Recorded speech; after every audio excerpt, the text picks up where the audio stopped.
Welcome to the 4Q podcast. My name is Sheena Shui. I have a Bachelor of Psychology, Masters of Counselling, and Masters of Social Work. My aim is to normalise rather than pathologise life. And in this podcast, we talk all things therapy, women's mental health, leadership, and business. So if you're ready to learn some tips, tricks, and hear some amazing stories to really amplify your life and your business, let's get into it. Welcome again to the 4Q podcast. Welcome back to another episode of the 4Q podcast. I'm so happy that you're here, and I'm really thankful that we're getting to spend this time with each other. And you're getting to spend this time with yourself. So whether you're in the car or you're going for a walk, you're at the gym, wherever you are listening to this, it's so vital that you're doing this every single week to deepen your connection with yourself, deepen your understanding of who you are and what you want, to stay aligned. I'm so happy that you're doing this for yourself. You know, something that we sometimes talk about when you're working with me is that a lot of us have lost the fourth pillar of overall health and wellness, which is spirituality, cultural identity, all of those sorts of things. And when I first say that, some people think that I do mean being spiritual or having organized religion, which sometimes doesn't work out always, right? You know, I think a lot of us have seen those not so great experiences in organized religion. And that's not what I mean. The fourth aspect of a really centered person in life, in business, in all the things, this translates, you know, to your mental well-being, physical well-being, overall wellness, all of that, is that fourth pillar around daily rituals, your connection to yourself, how you stay connected to your core beliefs and your belief system. And so listening to this podcast is actually part of your overall wellness. It's that weekly time for you to have an idea that you can ponder through the week, through your month, to think about, that's going to keep you on track. And you have our community, right? The Savasana Collective, the Therapist VA community, whether you're a health professional or whether you're part of my private practice. I love that you're part of this community. You know, we genuinely care about you. This isn't just, you know, something that we do because we love it, because of course we do. But I really am creating a movement here of women supporting each other, being that pillar, that village that so many of us don't have, and realizing that we're normalizing and not pathologizing life. Like I say, a lot of the time, once I get talking to someone, when you tell me what the block or the issue or what you're going through is, once I get you to understand why it's coming up for you, like 9 times out of 10, you'll actually go, oh, I recognize that I'm actually having a normal human experience to everything I've gone through, to everything I'm thinking, to all the nervous system dysregulation that I've experienced through experiences. So let's get into today's topic, which I'm excited about, which is this fine line between joy and identity. Now, what do I mean by that?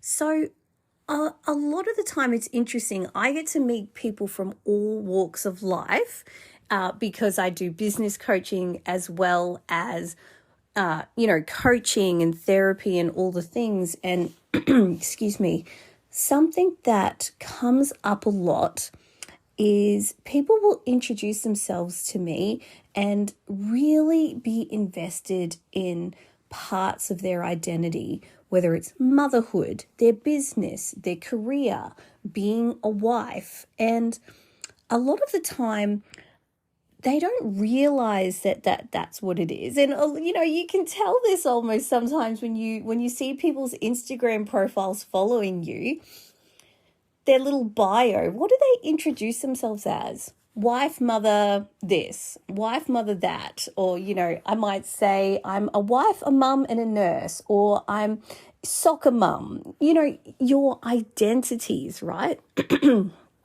And there's a really fine line between your identity, doing something because that's your identity, and joy.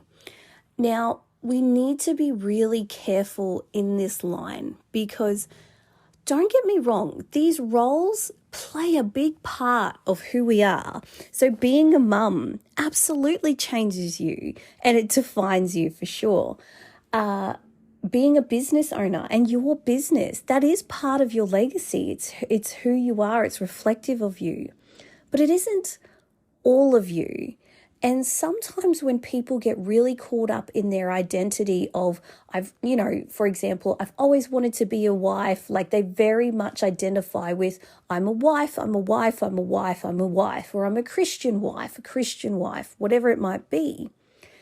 If that thing gets taken away from them, it's earth-shattering because it's not just something that they like to do or is part of what they do day to day. It's who they are. The other thing that can happen is that if you overly identify with a role in your life, say the business owner of a business or the motherhood thing or whatever it might be, the wife thing again, or nurse or whatever it might be, your vocation, if that thing doesn't work for you anymore, if it doesn't make you happy anymore, your identity is so caught up in that if you start to see toxicity in it, if you start to see you don't like it anymore, if you start to see it isn't working anymore, because you've wrapped up so much of your identity in that thing, your ego is not going to allow you to see the faults. It's either going to excuse them away, explain them away, because this isn't just something that you do. This is who you are. And so I really want you to think about that for yourself. Is that, are you psychologically flexible enough that if your relationship wasn't working, could you leave it? If it was clearly toxic, could you leave it? If your business was hemorrhaging money and it wasn't working and people are saying to you, hey, Sheena, this isn't working, or hey, Kate, this business, having a look at it, I just don't see how you can make it work. I think you need to call it this, that. Could you see that if it was called out to you? And again, there's a difference between sticking something out till the very end, but also being psychologically flexible. So if your business wasn't working, what can we do to pivot? It doesn't mean you have to give up on it, but it's how do we pivot?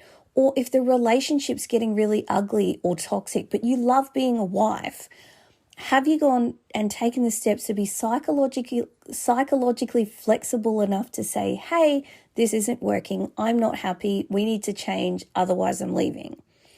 So you can see that there. And you might think, okay, well, this isn't really going to affect me. Like everything in my life is going really well. Like I don't know how this is going to affect me. I really want you to think about this because I have tragically seen the depression, the grief and loss that happens when one of these things is taken away from a person. So, for example, when a mother loses a child, there are mums who that is an extraordinarily difficult situation, obviously. But if that's the whole identity for the mum, she just doesn't know who she is outside of being a mum.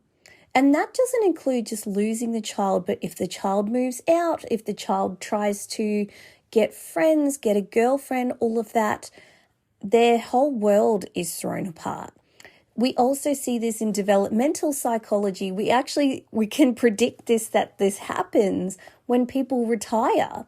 So when people are retiring from their career, if they very much like the identity of that career because maybe it brings prestige or status, or they feel like they're somehow more valued because of that career, it's devastating when they lose that. So if they're a CEO, if they're a bank manager, or, if there's something that they've worked for and they're really proud of, we tend to see that when people retire, they go through this period of grief and loss I've over-identified with that.